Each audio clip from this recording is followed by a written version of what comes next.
Okay, let's look at this question here. So how do I approach solving parabolas and graphing parabolas? Well, the first thing we have to establish is which is by itself, x or y. Here, obviously, it's x by itself. What I would encourage you guys to look at is the fact that normally when you've dealt with parabolas, you've dealt with something like y equals x squared, which means if that's my xy plane, it looks like so. So if I switch these values, if I do what's called the inverse, then it makes sense instead of going up and down, it's going to go right or left. I'm not sure which it is yet, but that's definitely true. So let's look at it. So what tells me whether it's right or left is this value right here. So because it's positive, we know it goes right. If it was negative, it would go left. Okay? So from here, what do I do? Well, we're going to first go after the vertex. The vertex is just like the center, so you do the opposite of this. So that would be the y component, which would be the opposite, which is 1. The x component comes from here, and if you have this value by itself, it's just going to be 5. Okay? So if you have this over with the y, then it's going to be just 5. It's not going to be negative 5. Okay? So from here, what do I need to do? Well, I need to find my p value, right? We have to figure out what p is. Now, in y'all's notes, you have the equation written as this right here, which is y minus k quantity squared equals 4p x minus h. Now, if you want a variant of this, another way of writing this is y minus k quantity squared. I can divide both of these by 4p, and this would give me x minus h here, and over here I can put 1 over 4p. And so I can rewrite this now as 1 over 4p y minus k squared plus h equals x. So this is a variation of this format right here. And that's why I'm also telling you that the center is at hk here. But how's that excuse me, how does that help me with p? Well, this value here is just equal to 1 over 4p. So I like this 1 over 4p value to figure out p, because all I have to say is 1 over 4p equals 1 over 4.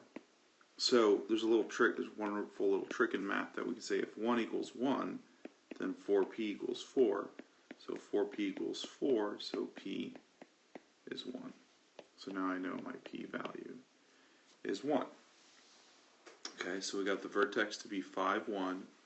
We got p to be 1. From here, drawing the picture is probably a good idea. So how do I go about drawing the picture?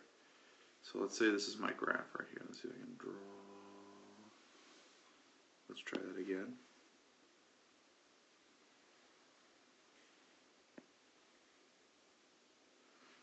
Not perfect, but good enough. Okay, so we know that the center, we said, is 5, 1. So here I'm going to go 1, 2, 3, 4, 5. And here we have 1, so here's 5, 1. I mentioned that this thing is going to the right. So we know that our parabola is going to be shooting out something like this. Okay? And let me actually draw that a little better.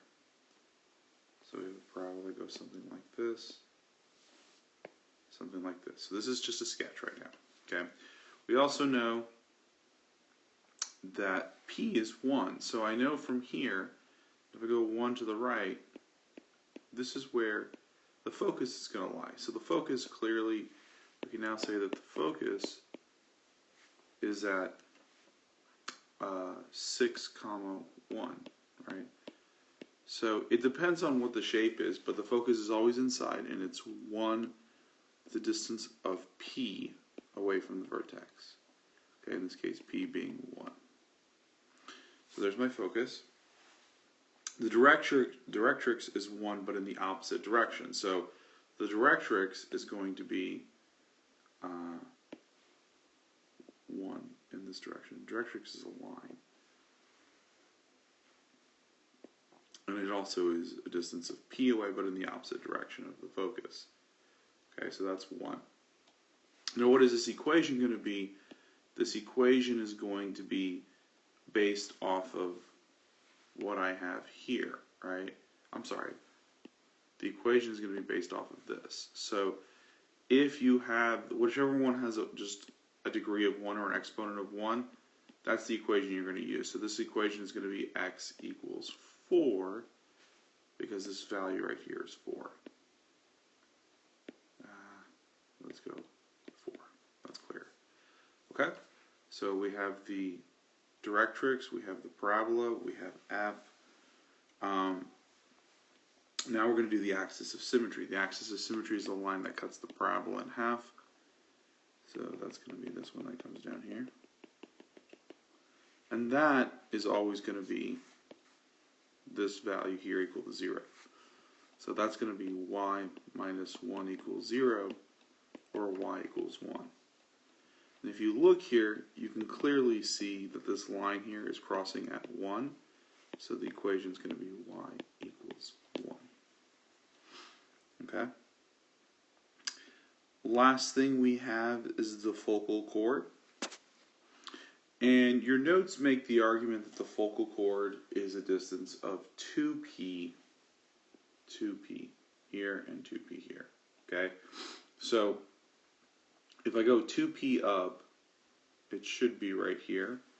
So if the focus is at 6, 1, I would go up 2, and then I would also go down 2 from there. So the endpoints of the focal chord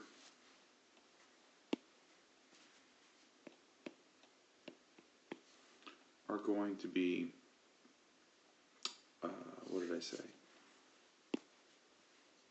6, 1 plus 2, which is 6, 3. And then 6, 1 minus 2, which is 6, negative 1. So this gives me, this point here should be 6, 3. And this point here should be, it actually should cross here at negative 1. So this is going to be 6, negative 1. So if I draw this picture, it really right here, that should be going something like that. And there's my answer. Okay? So there we have it. That's how you do this, and you should be good to go from here. Hopefully this makes sense, and I'll see you in the next video.